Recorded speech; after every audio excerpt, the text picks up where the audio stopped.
Testing, testing.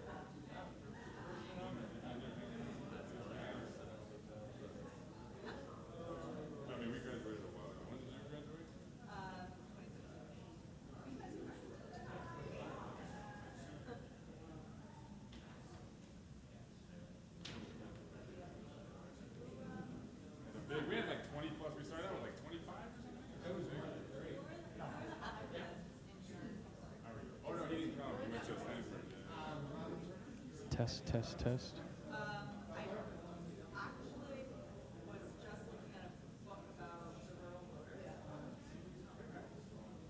Test, test, test.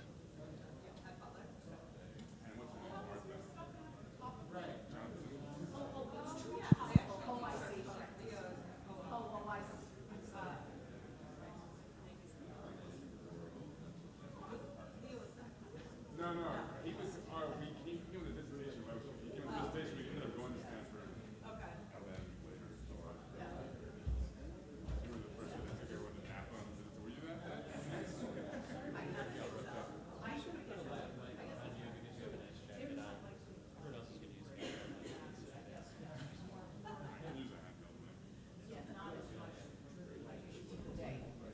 So if you don't mind just putting it somewhere on the side of this.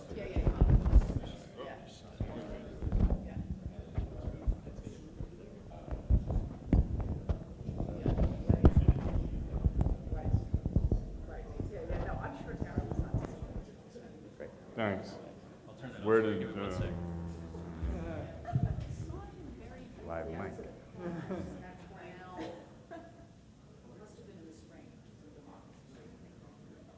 Where'd you go to grad school? Oh, no.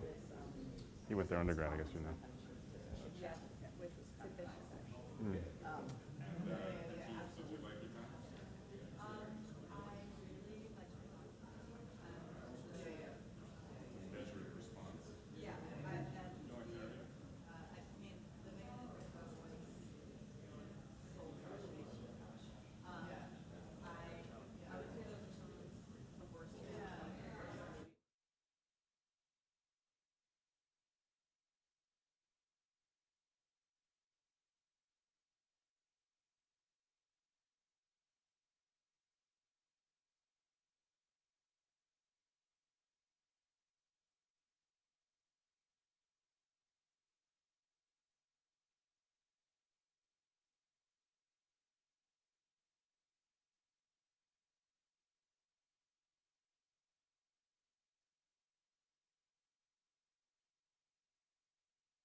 Good evening.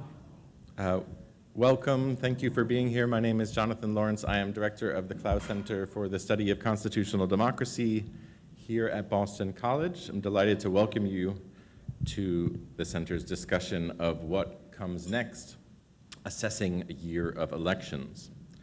We have convened this panel of experts, including Rahsaan Maxwell of New York University, Sheri Berman of Barnard College, and Honig and David Hopkins of Boston College, in recognition of the unprecedented year of elections that we have all been experiencing. This year has seen the greatest electoral mobilization in human history. 2 billion voters in 70 countries, which is itself a milestone worth pausing to consider, since just a few generations ago, the number and percentage of those consulted about the future of their governments was a tiny fraction. As a center dedicated to the study of constitutional democracy, the sacred rituals of voting give us the opportunity to take stock, even as we know that a thriving democracy depends on much more. We also know by definition that a dynamic democracy will feature meaningful political alternation, therefore producing election results that individual voters will find distasteful. And yet we also intuit that democracy's successful self-perpetuation depends on up to half of the population living with that discomfort after defeat, a premise which depends, in turn, on a collective confidence that institutions and the checks and balances of constitutional democracy will endure. While we may be encouraged by the example of other highly polarized nations who settle their ideological differences and competing interests through democratic mechanisms, there is a growing fear that not all winners abide by the rules and customs of the systems that elect them. And there's also the threat that institutions may be hollowed out, and that, of course, not all elections are equally democratic or held on level playing fields. The elections of 2024 have produced mixed results. If you take a look at the front of your program, you'll see the world map with all of the elections taking place this year. The shading indicates parliamentary or executive elections, or both. The blue, I believe, is the parliamentary, and the red is the executives. There's another color scheme, of course, that would indicate the different degrees of freedom under which these elections and the campaigns were held. So we're here to better understand and become aware of what took place here this week, but as part of a context, because it does seem to be of a piece with the message that voters around the world have been sending to those in power, an across-the-board backlash against inflation, against incumbency. To give you a few headlines from elsewhere, British and South African voters elected opposition leaders to government. Iran elected a presidential reformer. The first female president was elected in Mexico. The Turkish and Indian presidents, under whom democratic checks and balances had weakened, acknowledged that they lost votes this year.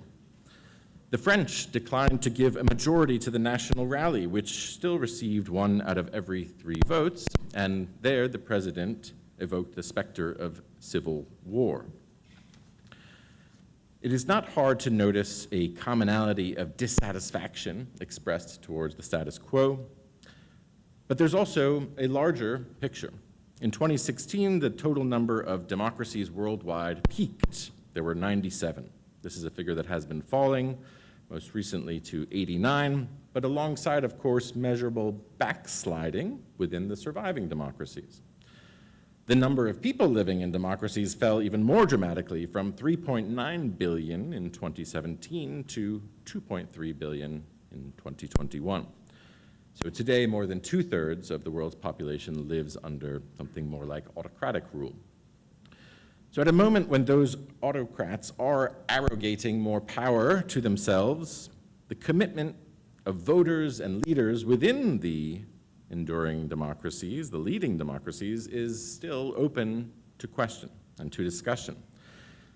We're in a challenging moment for constitutional democracy in an era when institutional legitimacy and efficacy is in doubt. We have seen disagreement over the rules of the game, part of a shift towards constitutional hardball and its consequences. voters have been rewarding those who would disrupt the system, bringing what had been a marginal worry about extremism 1 generation ago to center stage today. So we seem to stand, if not at a precipice, then certainly at an inflection point, which we find while at a dangerous crossroads of renewed nationalism and, of course, growing economic inequality.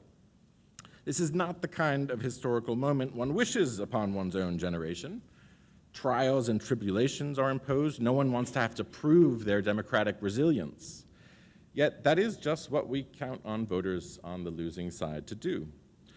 No one wants their democratic institutions to have to undergo yet another stress test, even though the institutions may have been designed with these moments in mind.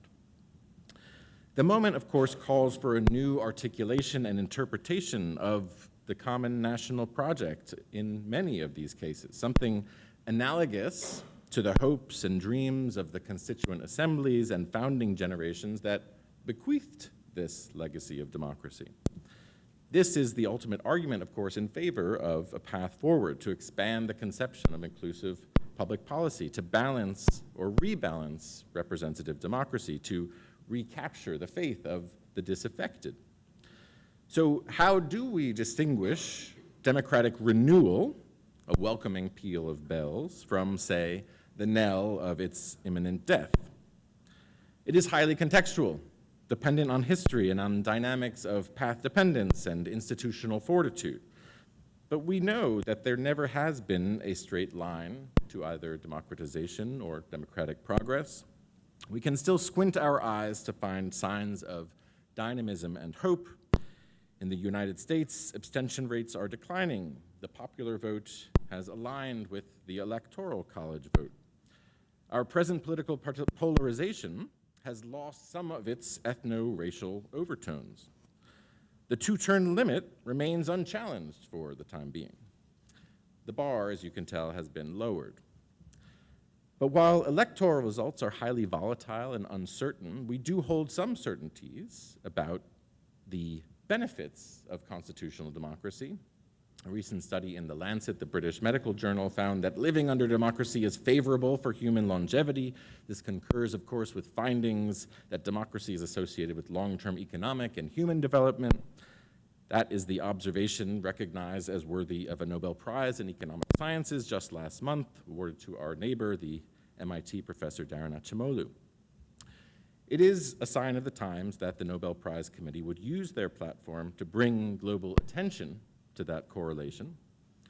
And it's also in that spirit that we decided here at the Clough Center to plan and dedicate this year's theme to envisioning democratic futures. Call it a hunch, call it the writing on the wall, or just a shared awareness of the challenges facing our systems. I am so grateful to our 4 speakers for accepting this invitation, and I will briefly introduce them now. Their presentations will cover just a handful of the many countries that have held elections in this calendar year, but the first up, I'm going to introduce them all, and then they will come up to the podium one by one before a joint conversation with you at the end. First up will be Professor Sheri Berman, who is a professor of political science at Barnard College, Columbia University. Her research interests include European history and politics, the development of democracy, populism and fascism, the history of the left. She has written about these topics for a wide variety of scholarly and non-scholarly publications.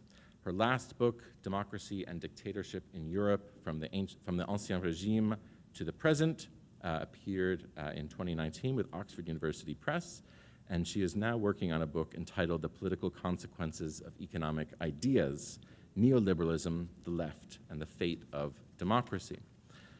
Next to speak will be Professor Rahsaan Maxwell of New York University's Department of Politics. His research focuses on a range of issues related to diversity, political behavior, national boundaries, and immigration, with a particular concentration on Western Europe. He is the author of Ethnic Minority Migrants in Britain and France, and the editor of Immigrant Politics, Race and Representation in Western Europe, and he is finishing a new book investigating pro-immigration attitudes in Western Europe. Third to speak will be my colleague Lauren Honig. who is a professor of political science here at Boston College. Her research and teaching focuses on the political economy of development in African countries. She is particularly interested in the politics of property rights, the role of informal and customary institutions, natural resource politics, and state-citizen linkages. Her recent research projects include the book Land Politics: How Customary Institutions Shape State Building. And finally, our fourth speaker is another colleague from Boston College, Dave Hopkins, who is professor of political science, where he has taught here since 2010. His latest book, Polarized by Degrees: How the Diploma Divide and the Culture War Transformed American Politics, has been joined by several other co-authored books on growing political divide between college-educated and diploma-lacking Americans. He has regularly written about contemporary political issues for a range of scholarly and non-scholarly publications as well. So we are very lucky to have the four of them here to help place us into context, the electoral events that we have been experiencing. I'm looking forward to hearing from them and then having you join the conversation and also join us for a reception for the last half hour or so of the event. So please join me in welcoming our first speaker, Professor Sheri Berman.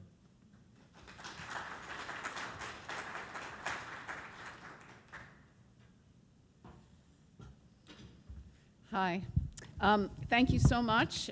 Nice to see you all here to talk about elections. As Professor Laurence has already said, this is the super year of elections. We've had probably just the most important of those, and I say that not only because we're here in the United States, but because our election has implications for the rest of the globe in the way that a lot of other elections do not. I'm going to talk about elections that there, in Western Europe, and I'm going to try to contextualize those with the election that we just had, since I assume that is really what's on everyone's mind. So one thing to note about elections in Western Europe and the United States, or one thing that they have in common, how do I make this go forward?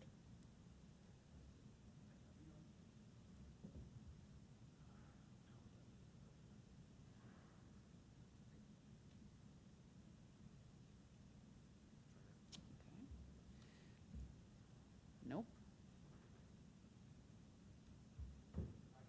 All right. Go ahead. Next one. All right. So, elections in Western Europe. A very important trend that Western Europe shares with the United States is the increasing success of what are often referred to as right-wing populist parties, right? If I'm going to include our 47th president in that category. So there were elections for the European Parliament in June. And here, right-wing populist parties continued to gain strength. They had won significant victories in the last election in 2019. In these elections in June, they increased their vote share even more. If you put all of the parties that sort of belong in that category together, that is the single largest grouping in the European Parliament now. That is the parties to the, I guess it's this side, to the right of the European Popular Party, the European People's Party, which is the one in the middle. Okay, next. All right, elections in Austria recently, won by the right-wing populist Freedom Party, now the largest party in Austria. Shoot. Okay, we had a bunch of elections in German federal states over this past year, including one in a state called Thuringia, where the right-wing AfD, and this is a really nasty party, like this is a sort of party that still has neo-Nazi ties, has been suspected by the German Constitutional Court of being anti-democratic. This party came in first in Thuringia, okay? It came in second, that's the AfD, the Brown, in Saxony, okay? And also second in Brandenburg. And I'm not sure how well you can see this. We now will probably have a new election at the national level in Germany in March. And right now, we have the AfD looking to be the second largest party if the election were held today in the German parliament. Okay. In addition to those victories this year, we also have right-wing populist parties that are in power or have won victories recently in other West European countries. So in Sweden, the second largest party is the right-wing populist party there. The Sweden Democrats, they are now a crucial support for the existing government in Sweden. In Italy, as some of you are probably aware, the prime minister, a woman, is from the right-wing populist party there, the Brothers of Italy. In the Netherlands, Geert Wilders' Freedom Party won the last election in the sense of becoming the largest party. It's now participating in government. Finland, Finn's party, right populist party in government as well. And in France, as Professor Laurence said, the National Rally remains the largest party in parliament. Okay, so I wanted to talk about three things about these right-wing populist parties that I think are kind of interesting and worth considering for the future, and this is true for both Western Europe and for the United States. The first thing is the issues. What are the issues that these right-wing populist parties sort of seem to thrive on? All right, so all across, on both sides of the Atlantic, economic issues top voter concerns, whatever it is, cost of living, inflation, things like that. That is generally the top issue for almost all voters. But on both sides of the Atlantic, we've also seen the rising importance, the rising salience of immigration. So for instance, if you look at this, which is sort of you know, kind of what the issues that were on the minds of voters when they went to the polls in June for the European elections, immigration is really a top concern. Okay, this was also true in the United States. Again, pocketbook issues really seem to be key, but immigration, or what you might consider to be more broadly social and cultural concerns, also increasingly important. So we sort of see in both Western Europe and the United States that political competition is really happening on two dimensions. One is economics. Which party do I think is going to be best for my pocketbook? But the other set of issues are non-economic, right? And immigration is kind of central in that non-economic category, although immigration obviously has very important economic considerations. I'm going to put it in the non-economic category, in the social and cultural category, just because it doesn't tend to map onto the economic considerations as we would think. And right-wing populist parties on both sides of the Atlantic really stress this issue. Like, this is their signature issue. This is their signature issue. Now, why? Why do people vote for these parties? What is motivating this sentiment? One thing I want to stress is that we cannot reduce this entirely to racism and xenophobia. I say this not to mean that there is no racism and xenophobia, not to say that there aren't voters motivated by racism and xenophobia, but that is not the whole story here. Now, I could talk a lot more about this, and perhaps my colleague, Professor Maxwell, will, but the evidence to support the idea that all the people who are voting for these parties are motivated by racism or xenophobia is not strong at all. We can talk about, for instance, in Western Europe, cross-national kinds of trends, right? So there are lots of countries where racism and xenophobia are quite low. My favorite one is Sweden. That is a very large right-wing populist party. Other places where actually racism and xenophobia are quite high, Ireland and Portugal, do not have strong right-wing populist parties. Also important is that over time, racism and xenophobia have declined. So if we were to start in the 1980s or 1990s and look at levels of racism and xenophobia on both sides of the Atlantic, they would have gone down, which is, of course, the same period in which right-wing populism has grown. What is important to stress, though, is that over the last 15 or 20 years, the attitudes on these kinds of issues have changed much more dramatically for the type of people who are in this room. That is to say, highly educated citizens on both sides of the Atlantic have gotten dramatically more progressive on these issues, immigration, social and cultural issues more generally, than the rest of the population. So there's been a general trend in a positive direction, but much more rapid among certain kinds of voters, and that has meant that in the United States, for instance, the Democratic Party has moved further away from voters on these issues, And actually, in Western Europe, it hasn't just been center-left parties, but actually many center-right ones as well. So if you were to look at the positions of these parties on immigration and related issues in Western Europe, you would see that while voters were generally becoming more progressive, these parties became dramatically more so. And I can talk more about that. That is an important reason why right-wing populist parties were able to capture so many of these voters. Okay, the next trend that I want to talk about, since I'm here at a college, is youth voting. So we're still still obviously going to take a while to try to figure out exactly who voted, how, and for what reasons, but initial exit polls in the United States seem to indicate that there was a significant, not huge, but significant shift of young voters towards the Republican Party. Again, exit polls are wonky, so we don't know exactly, but there seems to have been, along with a general trend of almost all groups towards the Republican Party, a not unnoticeable shift of young voters towards the right. And I bring this up, actually this is another one, chart on the same thing, keep going because I'm going to run out of time. This is something that's actually been going on in Western Europe for a little longer. Young people have been voting for these right-wing populist parties in not insignificant numbers in Western Europe for quite some time, right? So about 30% of young people vote for the right, populist right, nationalist right, in a whole range of West European countries: France, Netherlands, Austria, Sweden, Portugal, Italy. Now this is important because if this were to be a continual trend, that is to say a generational shift, it might again portend a much more stable electorate for these parties, just as it would portend good things for the Republican Party if they could capture, obviously, more voters who are coming into the system and keep them that way. Last thing, another important trend that people have spent a lot of time talking about, continued in this 2024 election in the United States, is obviously the shift of working class or low-educated voters to the Republican Party. Now, not just white folks, but increasingly large number of Latinos and even some African Americans.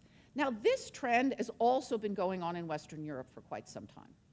In fact, populist parties in Western Europe, right-wing populist parties in Western Europe, are the largest working class parties in many West European countries. That is to say, those are the parties that capture the most low-income, low-educated voters in many West European countries. Now, this is important not just because the demographic trends are similar, but precisely because of this in Western Europe, these right-wing populist parties started to change their economic profiles about a generation ago. So as opposed to the Republican Party, whose economic policies still very much favor business and the wealthy, these parties started shifting towards the center or even center-left on economic issues about a generation ago. They are defenders of the welfare state. They are strong defenders of a whole variety of social policies. They are strong defenders, in many cases, of protectionism, national sovereignty, all those kinds of things, precisely because their voters had shifted. And an interesting question is, therefore, whether or not the Republican Party, if it is to maintain this working class coalition, will be forced to shift its economic profile as well. If so, it could make much more permanent a realignment that has already begun and that we've already seen happen in Western Europe. So let me stop there because I think my time is up. Thank you for changing everything for me.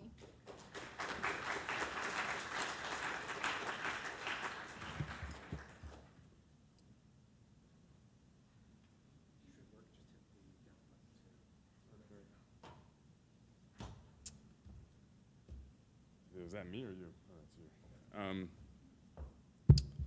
Well, thanks everyone for coming. Thanks to Professor Laurence for organizing, as well as the rest of his team that I was in touch with during the process. So Professor Berman just gave a very nice overview of many countries, many issues. We can talk about those things. I study Europe as well, but I'm here to particularly talk about immigration, which is an issue that is, of course, very relevant in the United States as well. And picking up on some of the things that Professor Berman mentioned, the idea that many people have is that the public is getting much more anti-immigration over time and that the tone of politics is getting more restrictive. And we certainly see that in very prominent ways in Western Europe and the United States, as we just saw during this election. Often the distinction, and it'll be very interesting to see, and again, some of you folks may have ideas on this, the distinction people often make in the US is that people are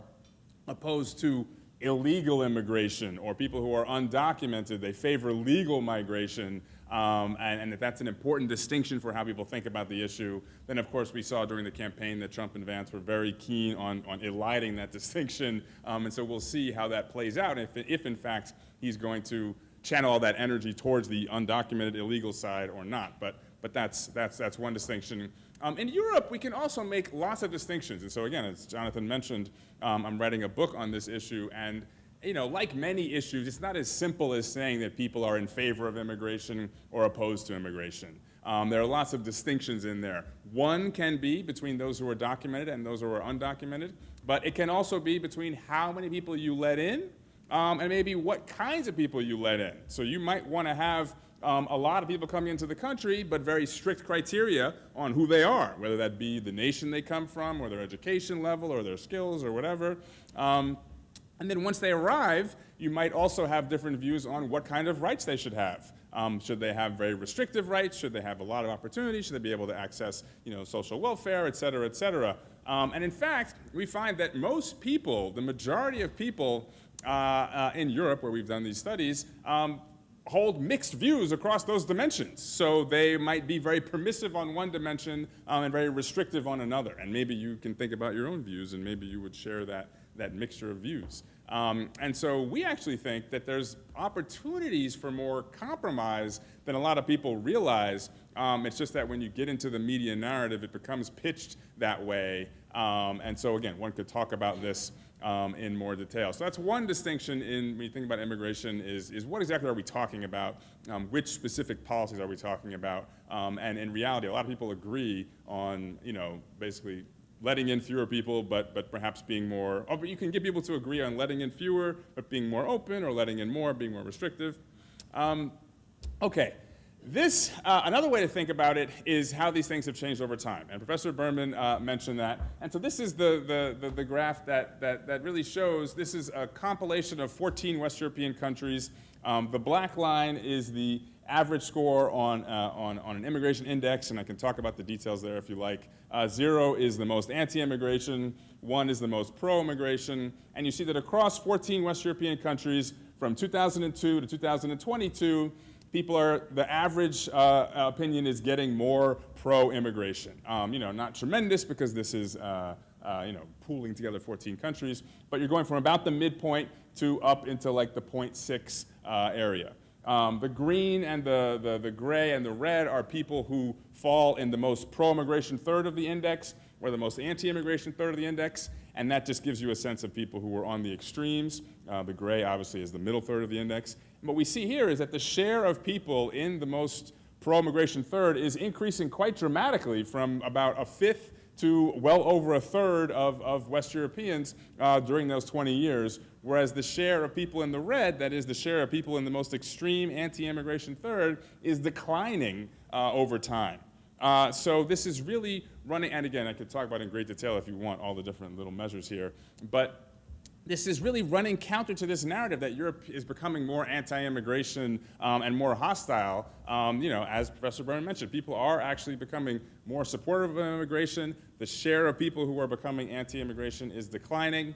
And as it's interesting, we could talk about this idea of one reason they shifted to these parties being because the centrist parties were moving. I think it might depend on the time and the place. I mean, certainly once the far-right parties moved, the center parties have been kind of chasing them and raising their profile. But can you switch to the other one? So this is my other one, and the other point I wanted to make is that anti-immigration people, I think another way we think about it is that they are increasingly likely to all pile in to these far-right parties. So here we see these are graphs that are for different countries, and obviously the relationships are different, and this is going from across those same 20 years. So 1 to 10 is the survey that was done 10 times every 2 years. And what we can see is this is just anti-immigration people. So these are just people who are at the extreme anti-immigration end of things, and their likelihood of voting for a far-right party in 2002 versus 2022. And for the most part, you can see that it increases over time. So in 2002, for example, Finland shows you the very dramatic example there, and also because these parties were smaller. In 2002, the far-right people in Finland the anti-immigration people in Finland are not voting for the far-right party. But then it's almost 40% probability when you get to 2022. Germany has another increase, and again, it's partially because of when these parties were founded, but Sweden has another thing. You know, Norway's a little bit flatter.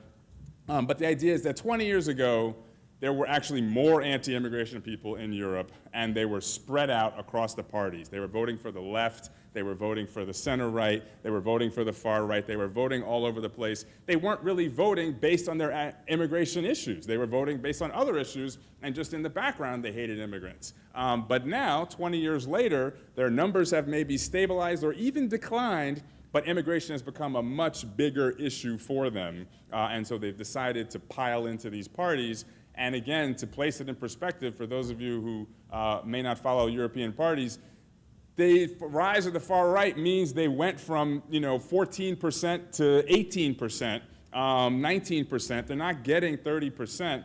They're going up into the low 20s, maybe mid-20s, and then they become a key coalition partner. So the issue is getting a lot of attention, but it's not like the publics are suddenly raving lunatics, majority opposed to immigration. There's a strategic game, and they've moved slightly, in part because it's become more salient. So that's the European side. We have our special colleague here talking about the US, and if you have questions, we can talk more. But that's my main point, is that immigration is diverse. Support for immigration is actually much larger than many people realize, and opposition is even smaller, but over time it's become more concentrated, which gives it political power. So, thank you.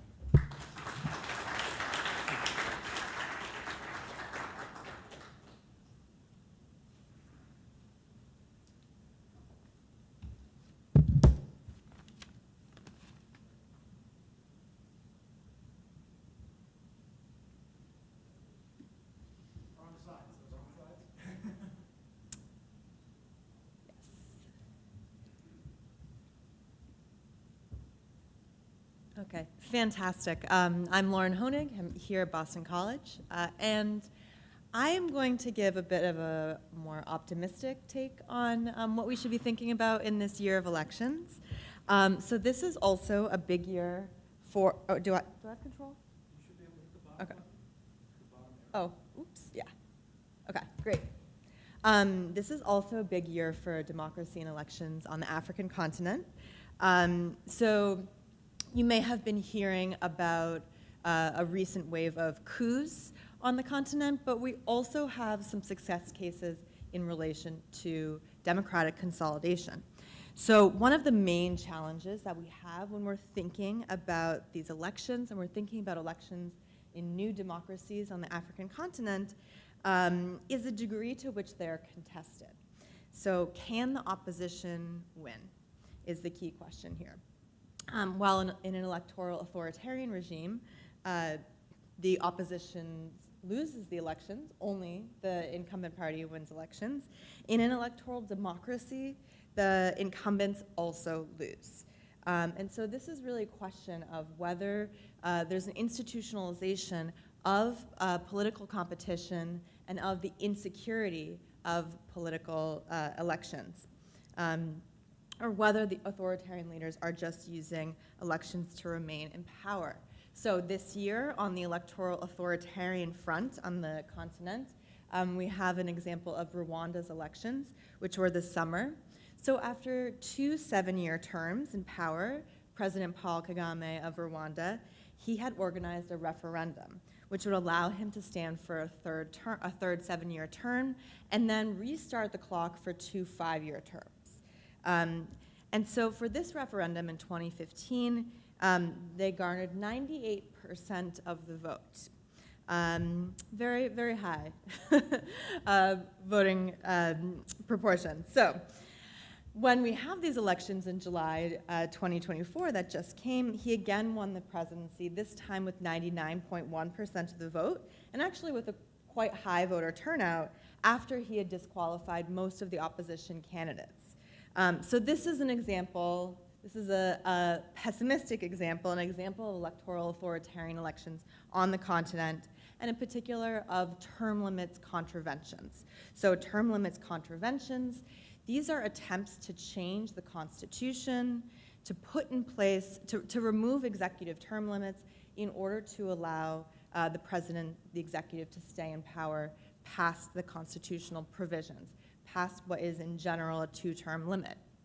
Now, term limits contraventions are an important technique to keep an eye out for because they're showing leadership actually using the formal institutions of the state to extend their power. Instead of ignoring the Constitution, as we often saw in the 70s and 80s in single-party and military regimes on the continent, term limits contraventions are an example of trying to gain legitimacy from the formal institutions, from constitutions, from referendums.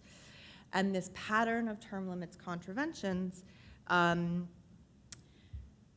been successful in the past few years in Togo, in Burkina Faso, in Uganda, in Cameroon, in Algeria, Djibouti, Equatorial Guinea, Burundi, the Republic of Congo. I could go on. So this is a pattern that has plagued the continent, especially as regimes that democratized in the early 90s then reached their term limits. In Senegal's scheduled elections for February 2024, President Macky Sall also attempted these term limit contraventions. He tried to run for a third term, claiming that the Constitution had a new Constitution that had constitutional change, that this had in fact reset his term limits, that they didn't count anymore and we were restarting. And civil society would not allow it. So there were mass popular protests. There are discussions, even in the most rural area, about what term limits are, what it means to be in a democracy, what the Constitution is. And Macky Sall wasn't able to actually maintain this story that he was legitimately able to run for a third term.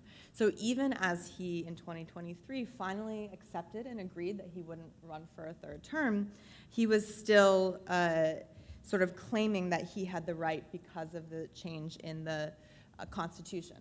Nevertheless, it was really civil society and popular protests that had pushed him to stand down. However, if you were following these elections, you might have also noticed that weeks before the February 2024 elections were scheduled, that he announced that they were being delayed until December, and in the National Assembly, they voted in favor of this change. Again, civil society, popular protests really responded to these attempts to impede the democratic process in Senegal. And Macky was forced to change the elections to being back in February again, ends up being in the beginning of March. And his candidate in those elections lost heavily to the opposition who had previously been imprisoned by Sall. So the candidate, the president who then won, Diomaye, he went from prison to presidency within 2 weeks. And there was just a really strong feeling of enthusiasm and euphoria that this incumbent had been defeated, and that these attempts at term limits contraventions and at changing the electoral calendar in order to try to garner more support for his chosen candidate, that these had failed. So this is a positive outcome. The citizens were excited about this new leader, and it reflected popular will, and they really were able to prevent this common pattern of term limits contraventions. In May, we also have elections in South Africa, which also have a positive outcome. One of the common features that you'll see of African elections is that liberation parties, the parties that brought their countries to liberation from colonization, they often retain a lot of legitimacy and have electoral advantages in earlier elections. In South Africa, the ANC, Mandela's party, was a liberation party. And it had a sense of invincibility.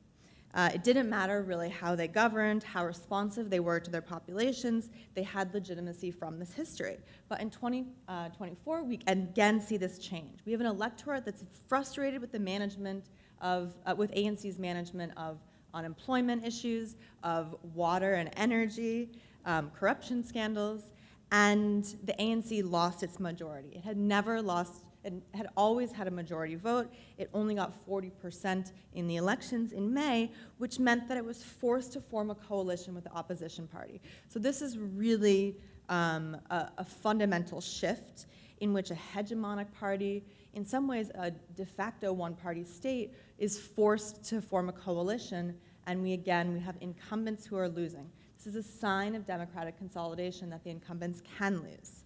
The last election I want to mention is Botswana.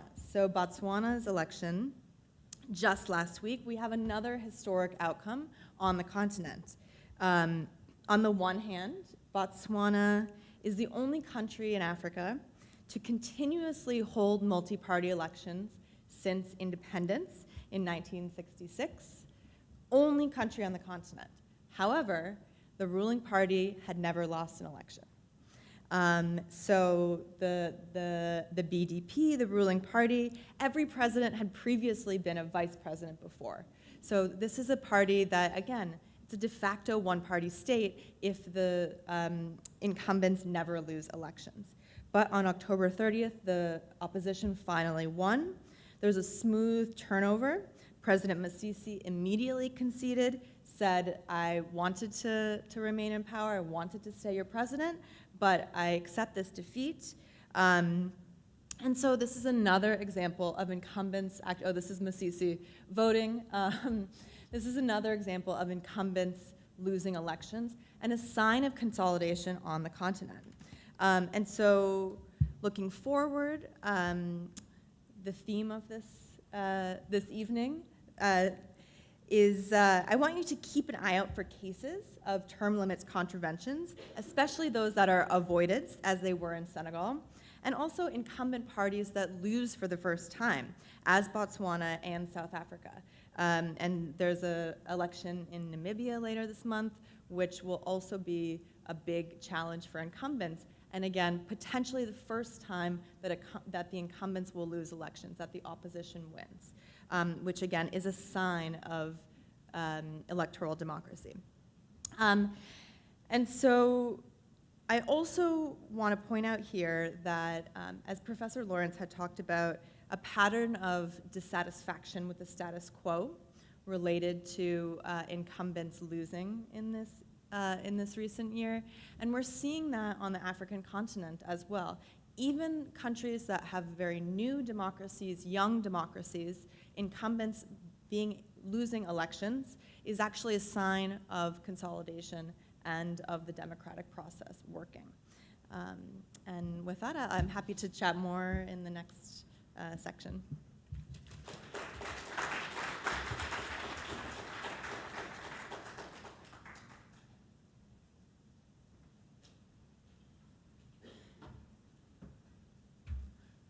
It's a pleasure to be here and to follow up all these great colleagues who have all this international expertise. I was never good at foreign languages, so I study American politics. And I'm here to tell you some things you may know and maybe a few things you don't about the American election. But in the spirit of the event, I want to place what just happened in this country into international context as best as I can, given my own limited range of expertise beyond the borders of the US. So we'll start with really, my focus here is going to be on one short-term factor and one longer-term factor that helped to shape the outcome in this election on Tuesday. And we'll start with the short-term factor, which is simply that the perception of the national economic performance in this year, 2024, this election year, turned out to be very poor. And voters, according to the exit poll, who are asked about the condition of the nation's economy, were much more likely to say it was doing badly than it was doing well. And of course, that was strongly correlated with who they voted for president. Harris here in the blue and Trump in the red. Now, of course, people answer questions about the performance of the economy in ways that flatter their partisan predispositions. And so, of course, Democrats believe the economy is doing better because Joe Biden is the president, and Republicans think the economy is doing worse because Joe Biden is the president. And actually, the day, I can predict this because this always happens, the very day that Trump is inaugurated, if you look at the polls, Democrats will start to have a more negative perception of the economy than Republicans, even before they've cleaned up from the inauguration balls. That switch will already have happened. I'm more interested in just the proportion of voters who chose each choice, and the fact that only 31% of the voters said the condition of the economy is excellent or good, and 68% said it was not so good or poor, is itself almost all you need to know about which party had the more favorable environment this time. This also extends to if you ask people about their own personal financial situation. Compared to 4 years ago, is your family's financial situation better, worse, or about the same? 24% people saying better versus 46% saying worse. Again, a much more heavy distribution on the negative side. Once again, people's perception is that the economy is not doing well. Now, there were lots of Democrats that were a bit frustrated about this and pointed to a lot of economic indicators that are, in fact, in sound condition. We have a historically low unemployment rate right now. Gross domestic product growth has been fairly steady the last couple of years. The stock market is doing very well. And wages have been on the upswing over the last couple of years. But that, in the end, has not outweighed the downside of inflation. Voters are mad about the economy. Specifically what they're mad about is inflation. And so that always comes up. Most of all, when people are asked about what they don't like of the economy, it's because the inflation is bad, and they blame the incumbent Democratic Party for that. Are wages, for many people, now keeping up with rising costs? Yes, perhaps. But when you get a raise at your job, it's because you're doing a great job. But when things cost more at the store, it's because the president is screwing up. And so, again, we can't expect, from a political point of view, for there to be credit given to the Democrats for rising wages when there are also rising costs. It also matters, I think, that Harris was running against Donald Trump. When Trump was president 4 years ago, one of the, I think, sometimes underappreciated elements of Trump's appeal is the perception that he is a very successful business person who has special expertise in economic matters and in creating jobs and growth. And even when he was president, when he was otherwise not especially popular, he often got majority approval for his handling of the economy. And that positive approval actually grew in the years since he departed the presidency the first time. This is data from the New York Times that showed that while a bit more than 50% of Americans approved of Trump's handling of the economy upon his departure from office in 2020, that the retrospective approval 4 years later of the Trump era in terms of his handling of the economy had grown 10 percentage points by the time you get to 2024.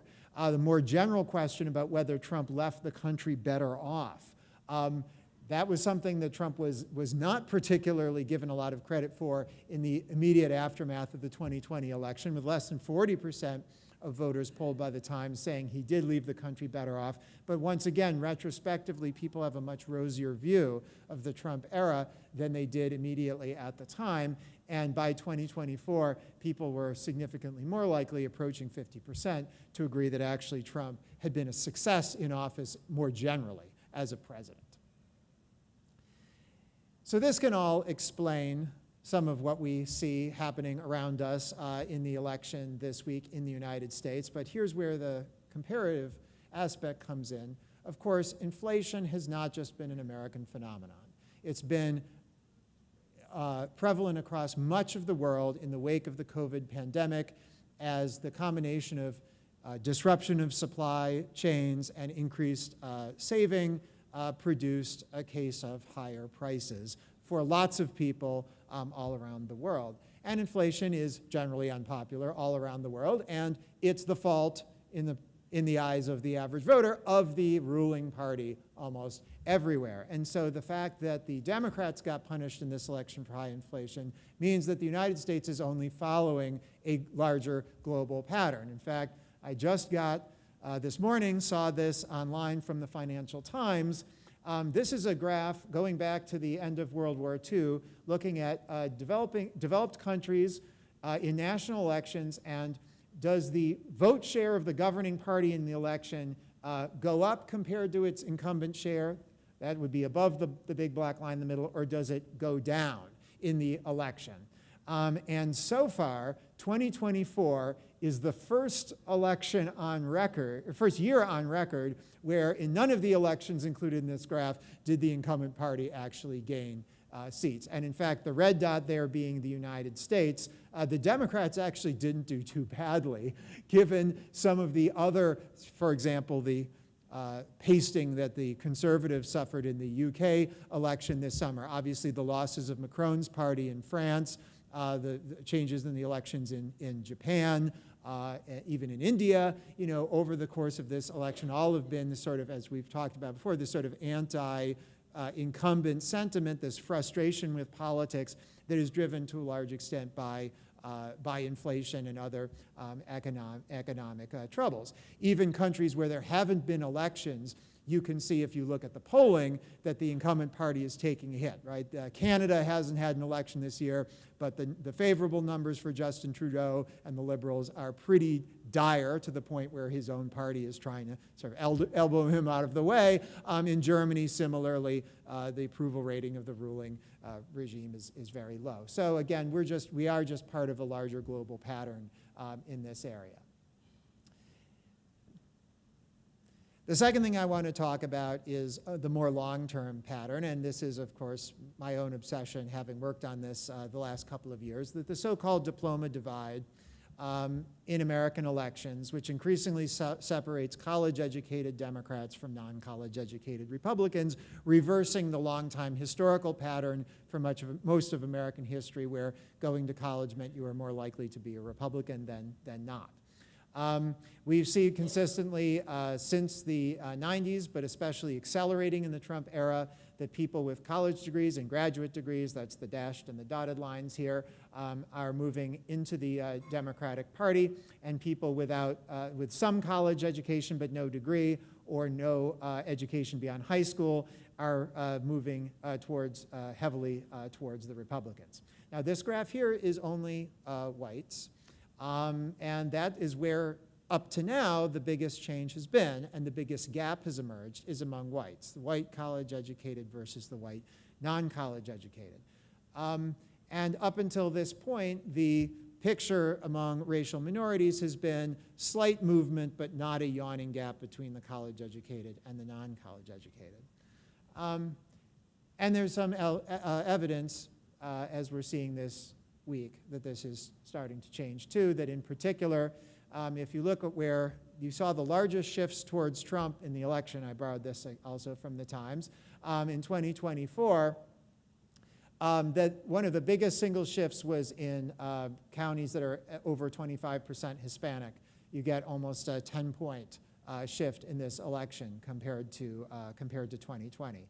We also see significant shifts in places where there's less than 20% college educated, including even in urban areas, significant, and less than 50% white areas. Some of the biggest shifts on the map actually happened in blue America, in places that still went for Harris, but by much smaller margins that Democrats are used to in the past.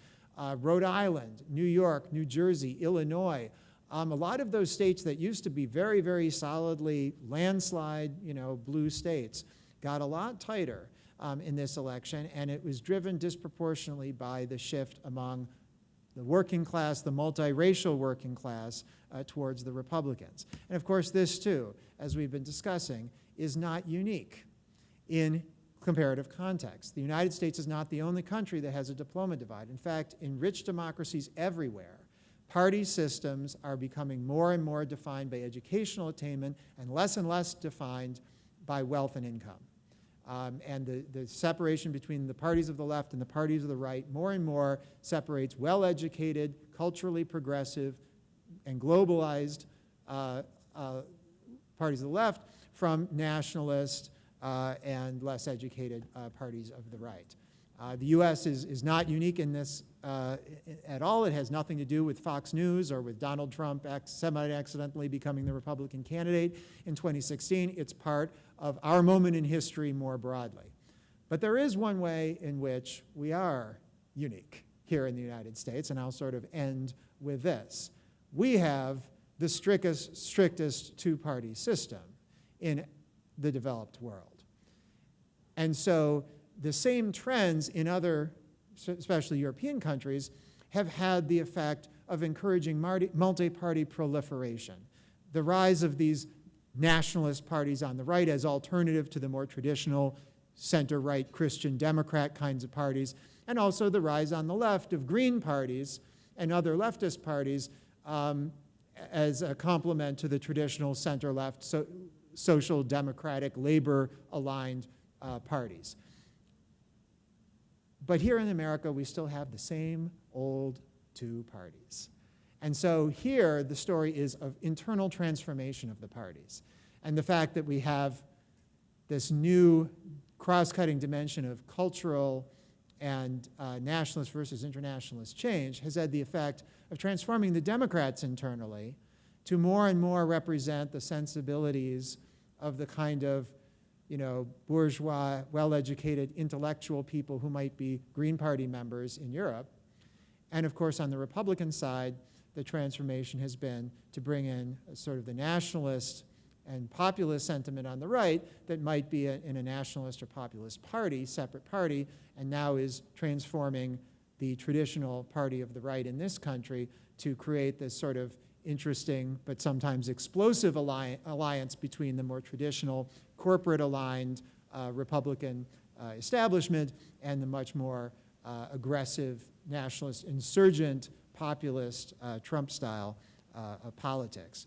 And so what makes American politics still unique is not necessarily that we are immune to the larger social and economic and global trends that are happening all in our sister nations all around the democratic world, but that we still stubbornly cling to the same two possible plausible options in election after election, and therefore we see this play out within the same old familiar party structure.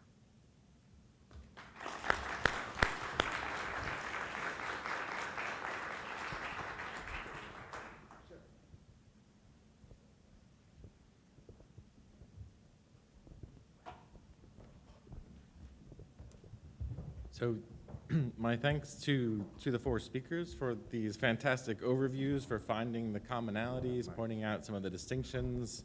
That was extremely helpful. I encourage you all to think about what you might want to ask or respond to.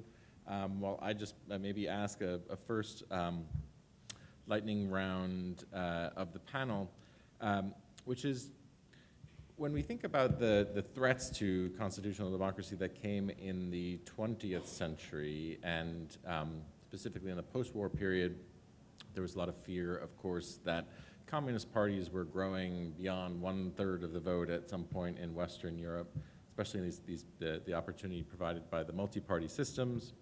But elsewhere in the world, in Latin America and in parts of Africa, there were fears of military influence and military coups.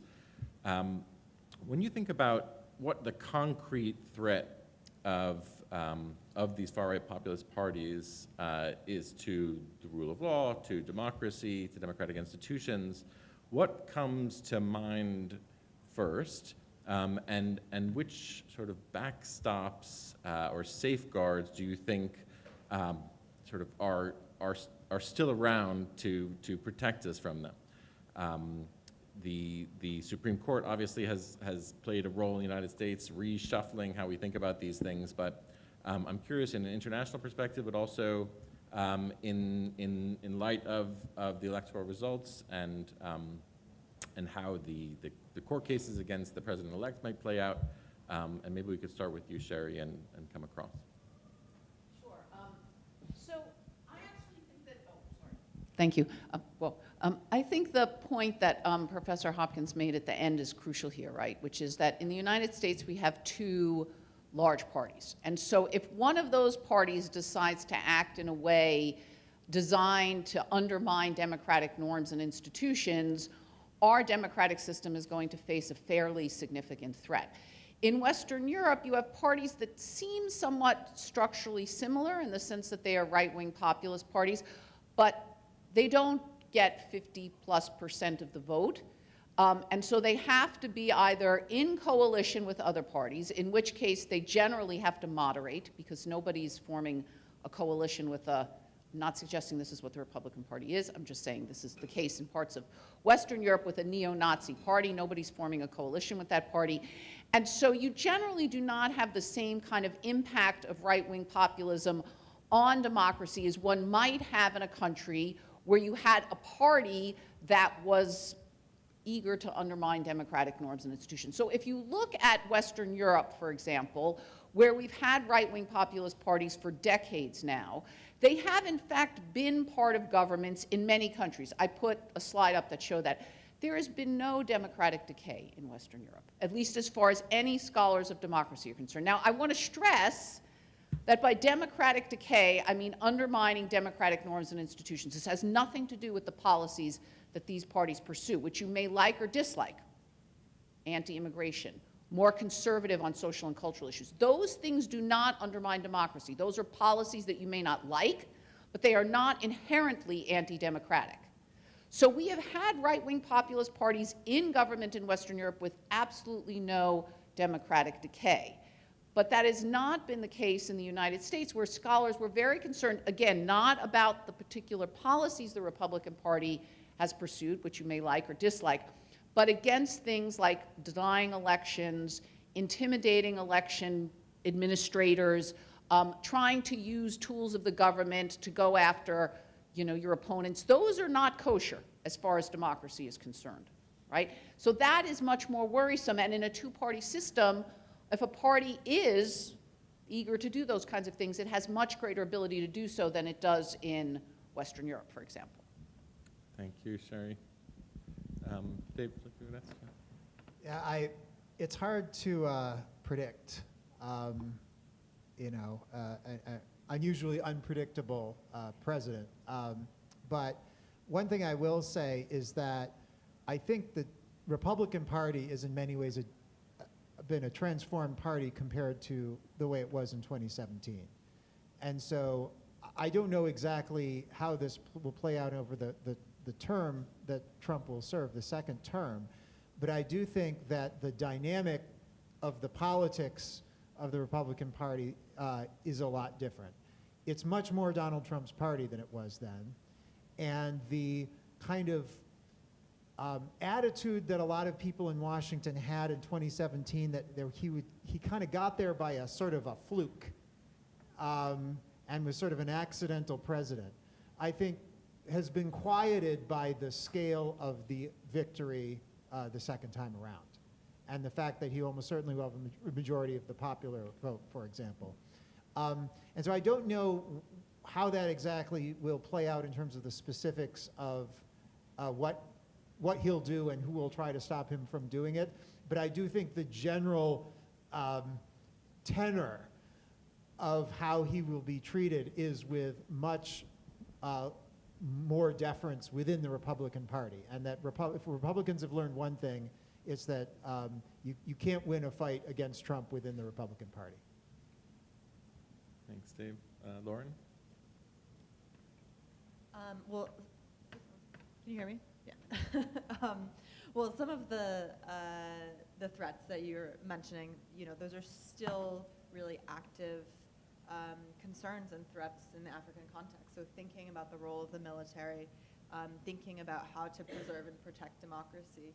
And for me, I think the lessons of the recent years of the success cases of democracy in the African context, particularly, thinking about the Senegal case, where the actually 2 rounds of presidents, both Abdoulaye Wade and Macky Sall, tried to overstay their term limits, and it was really the population that stopped them. And so for me, I've become increasingly convinced that it's actually the citizen attitudes and civil society that are a real protector of democracy and helpful for advancing the consolidation of democracy on the continent. So I think that, that is the area that I would really focus on. Thank you. I think we can, Okay. they've covered. So I'm happy to open up the floor to questions and comments. I see Professor Fernando Bizarro, who can go first. I think we have a microphone for you. Maybe we do. Maybe I can give you this one. Thank you, Jonathan. Thank you all for this fascinating panel. I have a question to Lauren first, if she can speak about the degree to which some of this economic malaise that might have explained the anti-incumbent behavior and the advanced democracies play out in the anti-incumbent behavior in Africa. And I am curious about the issue about inflation, and both Sheri and David mentioned it, because global levels of inflation were higher in 2022 than 2023. But you did not see an anti-incumbent effect in 2023. If you look at the Financial Times graph that they put up, 2023 just looked just like a normal year. It was something about this year that might have changed things. And so I'm curious if it was not inflation, because if it was, we should have seen it in 2023 as well.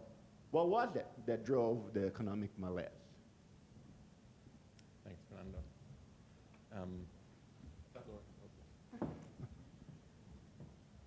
We have another one. Oh, okay.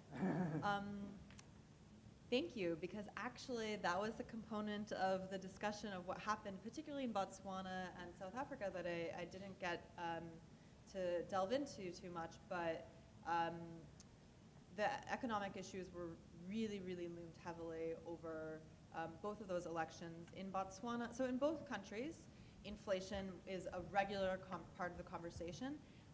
They're both highly impacted also by the war in Ukraine, which really impacted grain prices for both countries. And there's also the residue of all of the negative impacts of the COVID policies. And so unemployment is very high in both of those countries. In Botswana, even though Botswana is an upper middle income country, it has over 25% youth employment. In South Africa, youth employment is over 40%. Botswana also has the added issue that the diamond prices have decreased, and Botswana's economy is dependent on diamonds. And so those were both major talking points and major issues in the election, and I think that most analysts looking at it think that that's part of how the incumbents they lost vote share because of the economic issues. And so it really is fitting into this broader pattern that we're seeing globally of incumbents losing. But I have a more positive read on it because these are incumbents who have never lost before. And so that's actually quite a positive sign for consolidation, to have turnovers and to have incumbents actually lose elections. My guess about what's happening with that is that you often see a lag time between the actual economic performance and where people's frustration kicks in. Sometimes people will give the incumbents some time to solve the problem before they conclude that they don't have an answer and it's time for a change. And at the same time, sometimes we'll see the actual indicators of the problem go in a positive direction, like inflation is dropping now. But there's a lag time before people start adjusting to it and sort of losing their anger. So that would be my guess as to what's going on there. There's a question up front. Yes. Oh, I think we have to give you back the mic,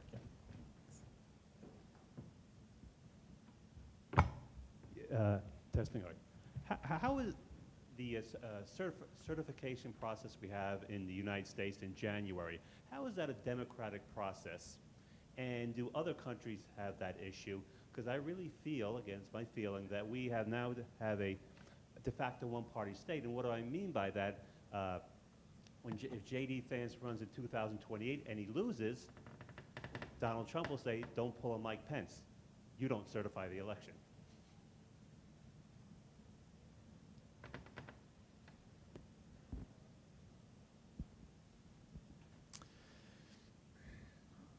Well, I think that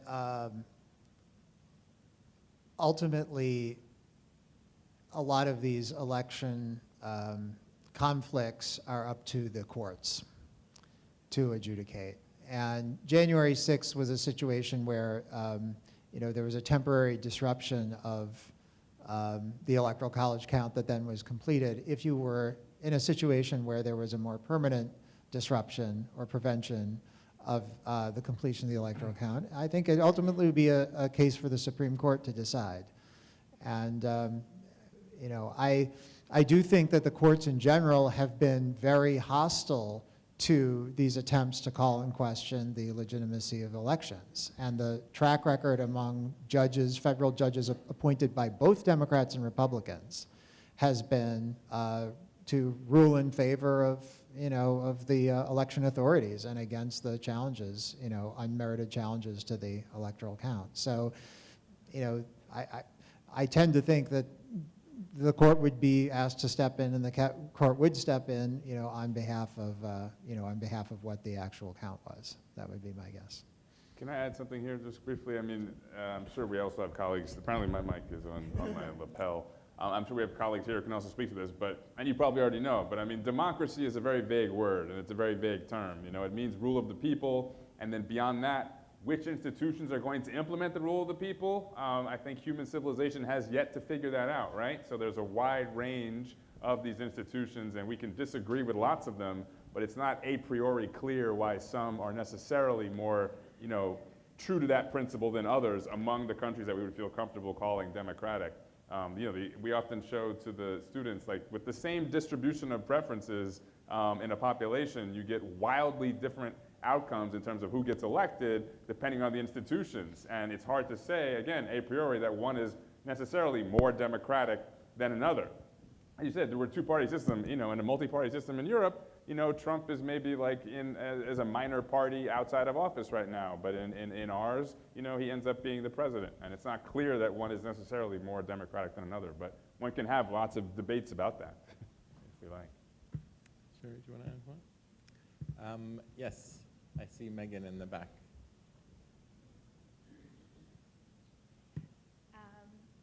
Well, thank you very much. My question is, what I've been most worried about in the past 48 hours is any potential changes that the Republican Party might do, like fundamentally to the Constitution itself, whether it was trying to change guaranteed freedoms, whether that was press or speech, or trying to adjust term limits, anything like that. And I wanted to ask then, how likely do you think something like that might be to happen?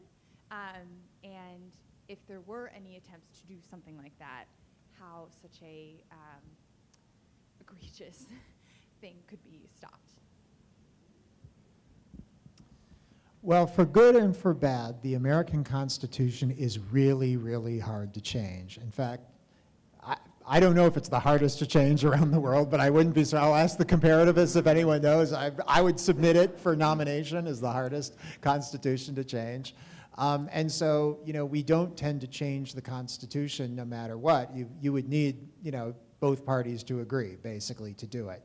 What can change is the interpretation of the Constitution, and that's obviously where the judicial branch comes in, and the nominations that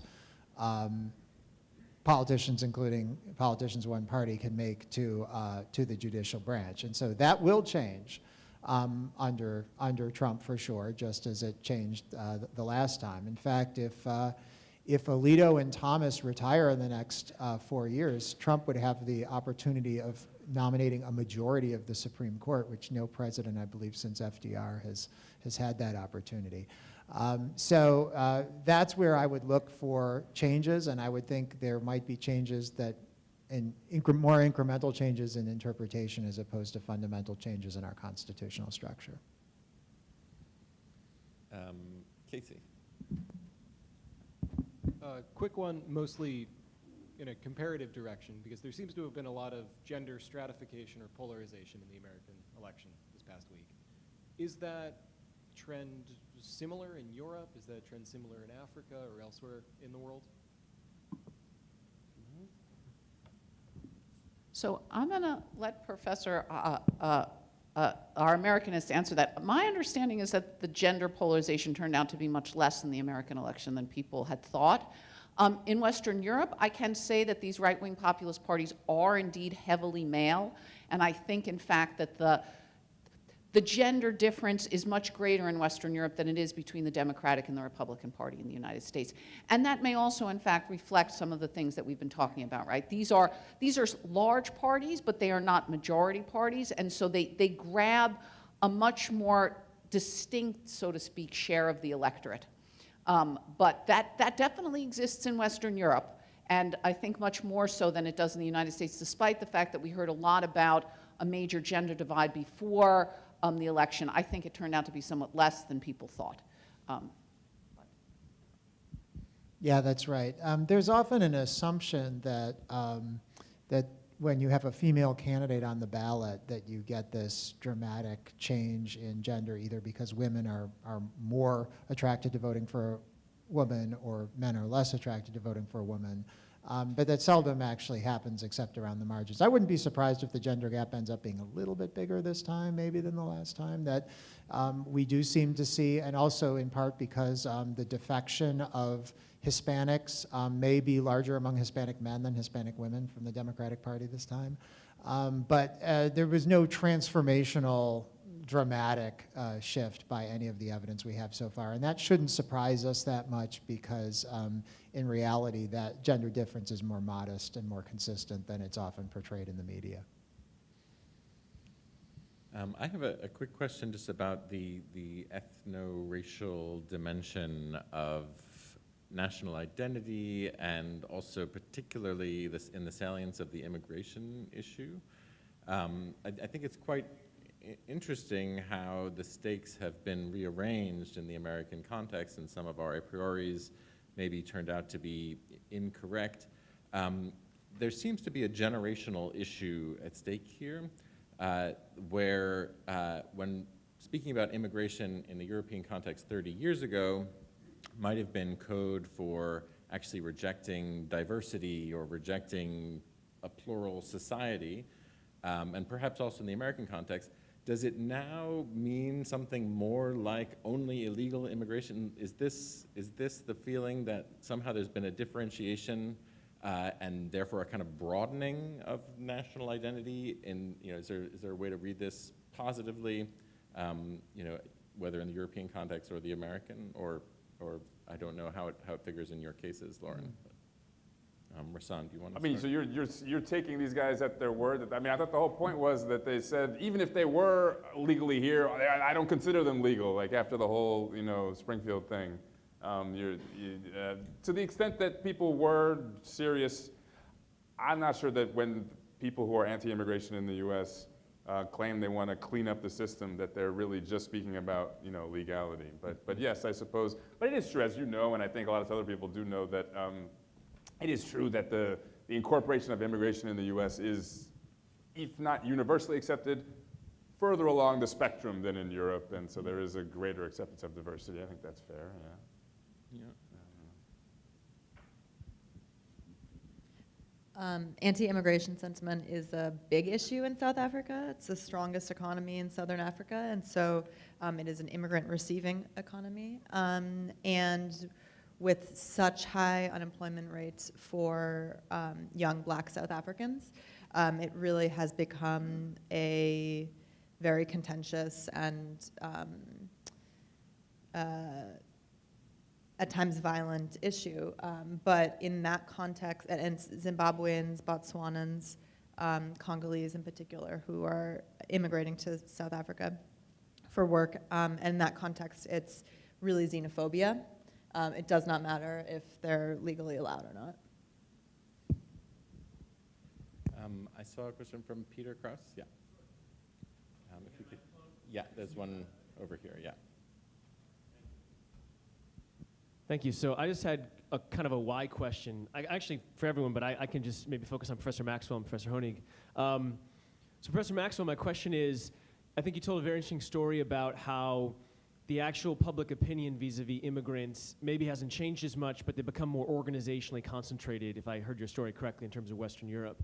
And so I'm interested to know, can you say a little more about why that is? Is it that there were like political entrepreneurs who looked at this issue and said, if we mobilize based on this, we can get more vote share? Is it that these people are tired that this issue's never really talked about or settled by any of their parties? So they said, okay, if we all band together here, we can kind of get this done. Is it that Western Europe has higher rates of immigration than they did previously, so the valence of it is more important? I'd just love to hear more about the why behind it. And then, sorry, just quickly for Professor Honig, I really like the comparisons you make about basically why people give up power. And you kind of told a story in Botswana that's, I don't know if it's like a George Washington type story, but basically someone who, because of the norms or otherwise, like doesn't necessarily have to give up power. Maybe they have the ability to, marshal the military and say, but it says, I'm going to do this. And then in Senegal, it's like, okay, the people push the person out of power. And then, there's cases like when you have the coups, you didn't talk about those, but in Egypt or elsewhere, some people would tell the story that, well, the Egyptian military went on the side of getting rid of Mubarak because this was not democracy, but they were worried about him and his son trying to stay in power. So if you were to rank the reasons why people give up power in general or in Africa in these cases, which, as you're saying, is like the bedrock of effective democracy, I'd be interested to know, is it a norm story? Is it a people power story like you're maybe hoping it is? Is it like a military is not captured by the government story? I'd love to hear your why for why this happens. Thank you. Yeah, we can go there. So, several things have happened over the past few decades. I guess one, again, we could maybe talk more about this later. One, which Professor Berman mentioned, was that maybe some left-wing parties were moving away from the electorate or some centrist parties, and they didn't feel that people didn't feel that their needs were, that their views were being represented by them anymore, so they might have gone to the right. I think that's a little more complicated.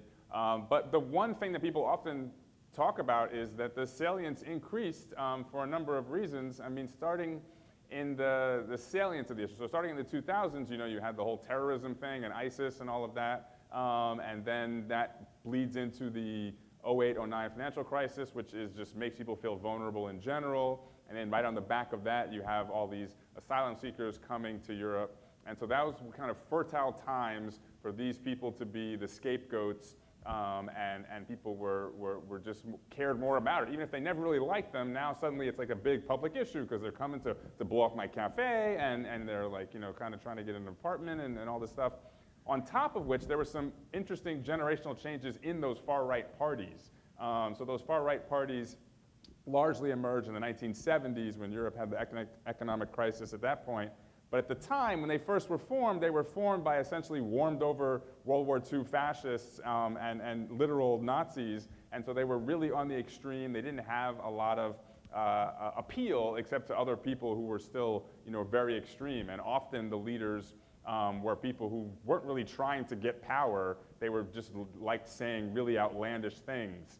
And so they were really marginalized parties, and often they accepted that marginality and were just kind of trying to be extravagant for their own sake.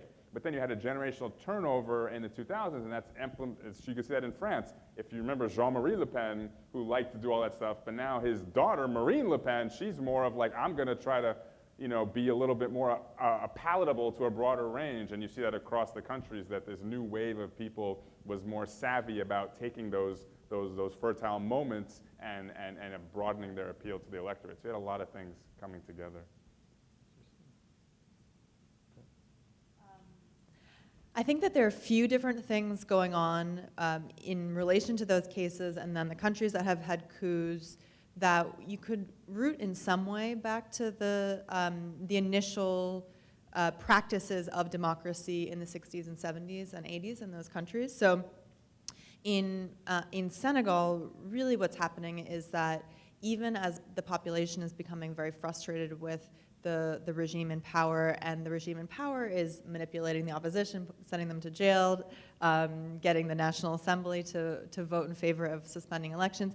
The military is in the barracks. There is no expectation that it's appropriate behavior for the military to get involved in politics at all. And so if you compare that to Senegal's neighbors, to Mali, to Burkina, to Niger, all of those countries had military leadership earlier in the 20th century, and there isn't the same expectation that the military should stay in the barracks. It's appropriate in some cases. You know, Thomas Sankara in Burkina Faso is a hero, and so maybe we can have another Thomas Sankara if we support one of the multiple coups that have happened in the past few years there.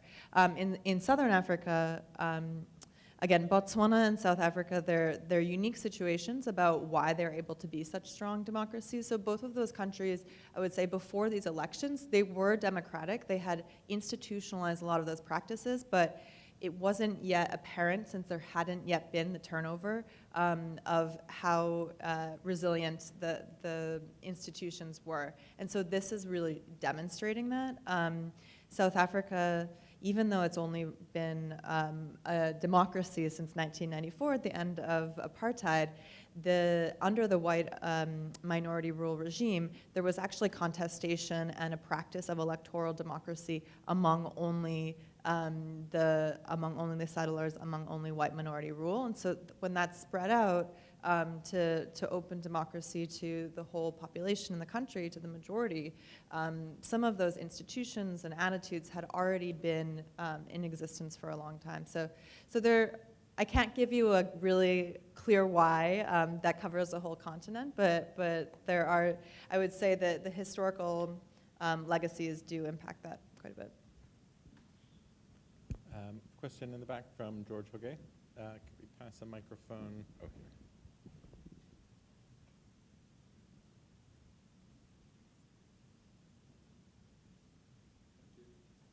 here. Citizens United was a landmark decision. Can you hear me? Yeah, you can hear me. So Citizens United was a landmark decision, and I'm wondering if the panel could say a little bit about campaign finance in a sort of comparative context. One of the threats of some people think corrosion to our democracy is the impact of large corporate contributions, seen most recently with Elon Musk and a personal contribution as well. And also, do you think that after a while, the money doesn't really matter, that the value of the incremental investment of $1 for campaign advertising doesn't really change things that much? Thank you. Sheri, do you I'll start out talking about the American case, and then maybe someone who knows something about another country can jump in. I would say, to your second point about incremental, I think in the American case that certainly does matter. We had over $1 billion spent in this election mostly in 7 states in the country. And if you were living in one of those 7 states, you probably saw dozens, if not hundreds of ads. And if you've seen an ad 20 times, is it going to persuade you the 21st time you see it? Probably not. And so I think both parties have reached long past saturation level in the persuasive effect of ads. I'll also say that one thing that has happened with the diploma divide is it's given the Democrats more money. You know, being the party of the well-educated and affluent actually means that you do great with small dollar fundraising, and now routinely the Democrats raise and spend more money than the Republicans do. And yes, there are super PACs on the Republican side that also play, but there are super PACs on the Democratic side too. And I think at the national,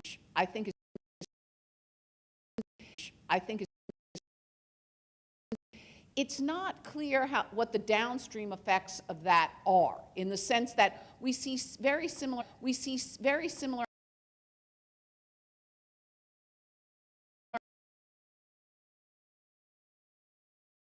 money. It's not clear to me exactly how much more it's skewing American politics than other things might be skewing American politics. The other thing I will say, and again, we have an expert here much more than myself, I know the European literature better, is my understanding is actually small dollar donations can be from very extreme people as well. That is to say that we think about the skewing effect of folks like Elon Musk and corporations. And again, I think there's a whole variety of reasons why we wouldn't want that part of our democratic system. But in turn, if we were to get rid of that and just rely on the donations of, you know, whoever who gives $20 or $100, those people would not necessarily be more representative of your voters overall. Say they might skew outcomes in ways people more moderate might not like as well. So again, not to say that that isn't, but to say that outcomes are affected by so many more things. The silver bullet,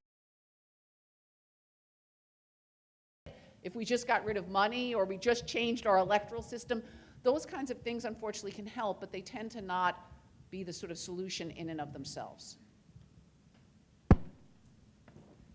So I think I'm going to bring this panel to a close and invite you all to join us for a reception next door, but please first join me in thanking our 4 panelists. Thank you.